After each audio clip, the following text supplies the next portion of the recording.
Hello બાળ દોસ્તો, એડ્યુકટેકનો ચેનલમાં આપનું સ્વાગત છે। આજે આપણે શીખીશું ધોરણ 2 વિષય ગુજરાતી પ્રજ્ઞા એકમ 17 તું અહીંયા રમવા આવ મજાની ખિસકોલી। એકમ 17માં આપણે સ્વાધ્યાય પોથીમાં કઈ રીતે લખવું તથા તેમાં આવતી પ્રવૃત્તિઓ કરીશું। આ વિડિયો જોઈને તમે તમારી સ્વાધ્યાય પોથી સરળતાથી લખી શકશો। તો ચાલો શીખીએ એકમ 17 તું અહીંયા રમવા આવ મજાની ખિસકોલી।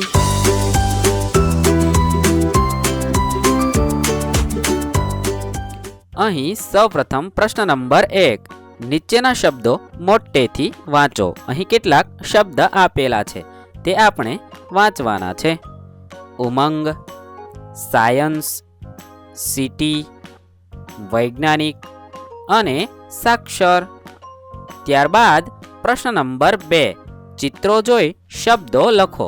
અહીં કેટલાક ચિત્ર આપેલા છે। આ ચિત્રને આધારે આપણે તેની નીચે આપેલા ખાનામાં તેનું નામ લખવાનું છે। પહેલું ચિત્ર છે યજ્ઞનું, તેથી નીચે લખીશું યજ્ઞ। ત્યારબાદ શિક્ષક, ત્યારબાદ ઉંદરનું ચિત્ર આપેલું છે, ત્યારબાદ નીચે ઊંટ અને છેલ્લે સૈનિક। આ રીતે તમે પણ તમારી સ્વાધ્યાય પોથીમાં લખશો। ત્યારબાદ વાંચો અને લખો। તમારી સ્વાધ્યાય પોથીમાં કેટલાક ચિત્ર આપેલા છે અને તેની સામે કેટલાક વાક્ય આપેલા છે અને આ વાક્યની નીચે કેટલીક લીટીઓ ખાલી છે। તો આપણે તે ચિત્રને આધારે ખાલી લીટીઓ લખવાની છે। પ્રથમ લીટી છે કલ્પેશ અને કેવલ ક્રિકેટ રમે છે। આગળ લખીશું બાજુમાંથી એક રસ્તો પસાર થાય છે। ત્યારબાદ બીજું ચિત્ર, એટલામાં મોહનભાઈ ત્યાં આવે છે। કલ્પેશ અને કેવલ તેમની પાસે જાય છે। તે આંખથી જોઈ શકતા નથી, તેમના હાથમાં લાકડી છે। મોહનભાઈને રસ્તો ઓળંગવો છે। કલ્પેશ અને કેવલ તેમનો હાથ પકડીને રસ્તા પરથી પસાર થાય છે। છોકરાઓ એમને સાચવીને રસ્તો ઓળંગવામાં મદદ કરે છે। મોહનભાઈ તે બંનેના માથા પર હાથ મૂકીને તેમનો આભાર માને છે। આ રીતે આપણે ચિત્રને આધારે આગળના વાક્યો લખીશું। તમે પણ તમારી સ્વાધ્યાય પોથીમાં આ રીતે લખશો। ત્યારબાદ દિવાળીનો તહેવાર, અહીં એક ફકરો આપેલો છે તે આપણે વાંચવાનો છે। દિવાળી તો ખૂબ જ ગમે, તે મજાનો ઉત્સવ છે। અમે દિવાળીમાં નવા કપડાં પહેરીએ છીએ। મમ્મી જુદી જુદી મીઠાઈઓ બનાવે છે। દાદા અમને રમકડા લાવી આપે છે। મારી મોટી બેન રમ્યા આંગણામાં રંગોળી પૂરે છે। ભગવાન શ્રી રામ 14 વર્ષનો વનવાસ પૂરો કરીને સીતાજી અને લક્ષ્મણજી સાથે ગૌરભેર અયોધ્યા પાછા ફર્યા હતા। એની યાદમાં દિવાળી ઉજવાય છે। આખો દેશ હરખભેર દિવાળી ઉજવે છે। હવે આ ફકરાને આધારે આપણે કેટલાક પ્રશ્નોના જવાબ લખીશું। પ્રશ્ન નંબર 1, ફકરામાંથી જોડાક્ષરવાળા શબ્દ શોધીને લખો। અહીં એક શબ્દ આપેલો છે ઉત્સવ, ત્યારબાદ મમ્મી, રમ્યા, વર્ષ, લક્ષ્મણજી અને ફર્યા વગેરે જેવા જોડાક્ષરવાળા શબ્દ છે। પ્રશ્ન નંબર 2, ચિત્રને આધારે તહેવારનું નામ લખો। અહીં કેટલાક ચિત્ર આપેલા છે, તેના આધારે આપણે તહેવારનું નામ લખવાનું છે। પહેલું ચિત્ર ધૂળેટીનું છે, ત્યાં લખીશું ધૂળેટી। ત્યારબાદ નાતાલ, ત્યારબાદ ઉત્તરાયણ અને ઈદ વગેરેના ચિત્ર આપેલા છે। આ રીતે આપણે ચિત્રને આધારે તહેવારનું નામ લખીશું। ત્યારબાદ પ્રશ્ન નંબર 1, વિરુદ્ધાર્થી શબ્દ લખો। અહીં કેટલાક શબ્દ આપેલા છે, આપણે તેના વિરુદ્ધાર્થી શબ્દ લખવાના છે।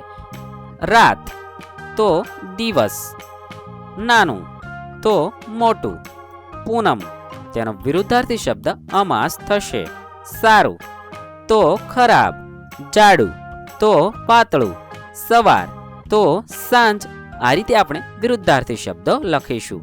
ત્યારબાદ પ્રશ્ન નંબર 2, તેમાં આપણે સૌપ્રથમ ફકરો વાંચવાનો છે અને ફકરાને આધારે ખાલી જગ્યાઓ પૂરવાની છે। અમારું ગામ ખૂબ જ સુંદર છે। ગામમાં બધી જ સુવિધા છે। ગામમાં ગ્રામ પંચાયત છે। પોસ્ટ ઓફિસ ખૂબ જ ઉપયોગી બની રહી છે। ગામમાં સરકારી દવાખાનું છે જે બીમાર લોકોની સેવા કરે છે। ગામમાં સસ્તા અનાજની દુકાન છે જે લોકોને અનાજ પહોંચાડે છે. ત્યારબાદ આપણે ખાલી જગ્યા પૂરો. અહીં કેટલીક ખાલી જગ્યાઓ આપેલી છે, તે આપણે ફકરાને આધારે પૂરવાની છે. 1. ગામમાં બધી જ ખાલી જગ્યા છે. તો ખાલી જગ્યામાં આપણે લખીશું સુવિધા. ગામમાં બધી જ સુવિધા છે. 2. દવાખાનું ખાલી જગ્યા લોકોની સેવા કરે છે. દવાખાનું બીમાર લોકોની સેવા કરે છે. 3. ખાલી જગ્યા અનાજની દુકાન ગામમાં છે. ખાલી જગ્યામાં લખીશું સસ્તા અનાજની દુકાન ગામમાં છે. 4. ખાલી જગ્યા લોકોને ઉપયોગી બને છે. પોસ્ટ ઓફિસ લોકોને ઉપયોગી બને છે. ત્યારબાદ જોઈને લખો. અહીં કેટલાક વાક્ય આપેલા છે, તેની નીચે બબ્બે લીટી ખાલી આપેલી છે. તે આપણે વાક્ય જોવાના છે, વાંચવાના છે અને લખવાના છે. 3 કલાક સુધી એમણે સાયન્સ સિટી જોયું. 2. વર્ગ શિક્ષકે સૌને નાસ્તો કરાવ્યો. ત્યારબાદ 3. એની સાથે એના 2 મિત્રો કૌશલ અને અક્ષર પણ હતા. 4. તુષારભાઈએ રસ્તામાં વિજ્ઞાનનું મહત્વ સમજાવ્યું. આ રીતે આપણે આ વાક્ય વાંચવાના છે અને જોઈને ફરીવાર લખવાના છે. ત્યારબાદ અહીં એક ચિત્ર આપેલું છે. આ ચિત્રને આધારે આપણે વાક્યો લખવાના છે. આ બજારનું ચિત્ર છે. ફૂટપાથ ઉપર એક સ્ત્રી અને પુરુષ હાથમાં બેગ લઈને જાય છે. રોડ ઉપર એક મોટરકાર, રિક્ષા અને સ્કૂટર છે. એક ભાઈ હાથલારી ચલાવે છે. રોડના કિનારે ફળની દુકાન છે. આ રીતે આપણે ચિત્રને આધારે વાક્યો લખીશું. ત્યારબાદ ચિત્રને આધારે વાક્ય લખો. તમારી સ્વાધ્યાય પોથીમાં સિંહ, કમળ, મોર વગેરે જેવા ચિત્ર આપેલા છે. તેના આધારે આપણે વાક્ય લખવાના છે. તો સૌપ્રથમ આપણે સિંહ વિશે લખીએ. આ સિંહનું ચિત્ર છે. સિંહ જંગલનો રાજા છે. તેના ગળા પર કેશવાળી હોય છે. સિંહ માંસાહારી પ્રાણી છે. સિંહ ખૂબ જ શક્તિશાળી હોય છે. હવે આપણે કમળ વિશે લખીએ. આ કમળનું ચિત્ર છે. કમળ કાદવમાં ખીલે છે.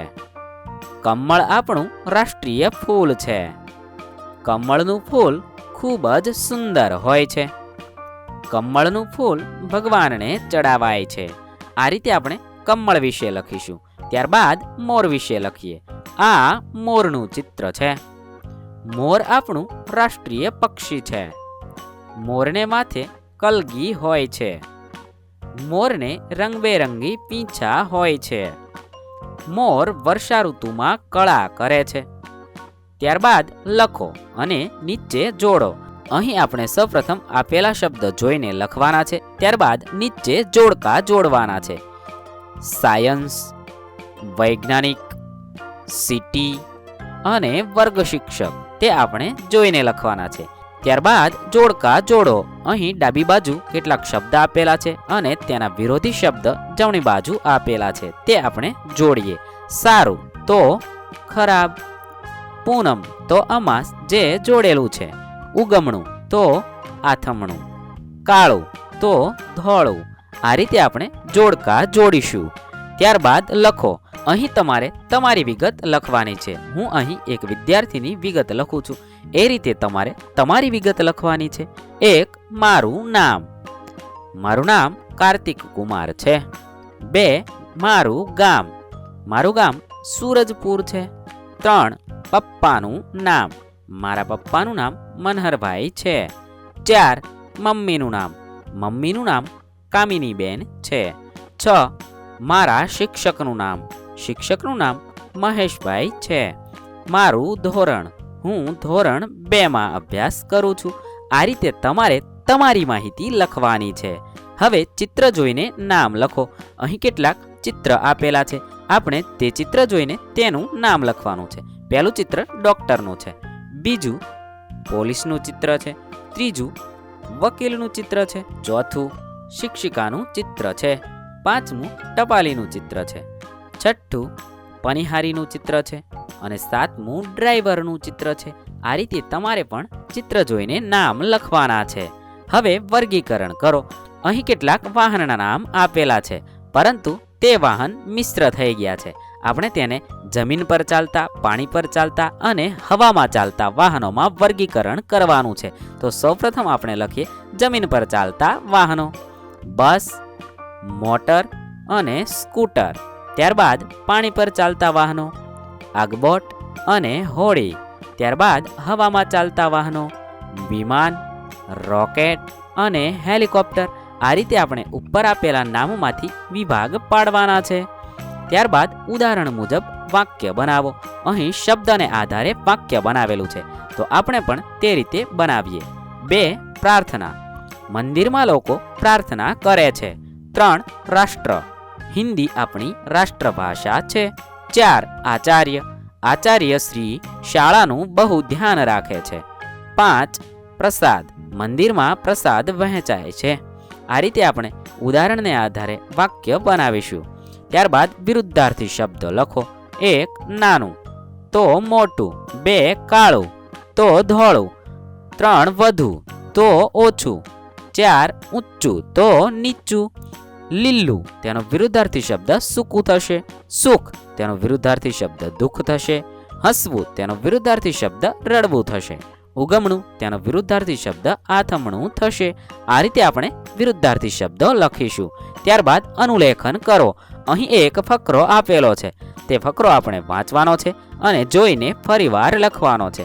મારા વ્યાયામના શિક્ષક કૃપાશંકર જ્યારે મેદાનમાં આવે ત્યારે અમને વિવિધ પ્રકારની કસરત કરાવે. અમને અમારા સાહેબ પર ગર્વ છે. તે હંમેશા તમામ બાળકોને હર્ષભેર આવકારે છે. આ રીતે આપણે આ ફકરો જોઈને તેનું અનુલેખન એટલે કે જોઈને ફરીવાર લખવાનો છે. વિદ્યાર્થી મિત્રો, આ રીતે આપણો એકમ 17 પૂર્ણ થાય છે. ધોરણ 1 અને 2ના તમામ એકમના વિડીયોઝ આપણી ચેનલ પરથી મળી રહેશે. થેન્ક યુ દોસ્તો. એડ્યુકેકનો ચેનલ તરફથી વિડીયો નિહાળવા બદલ આપનો આભાર.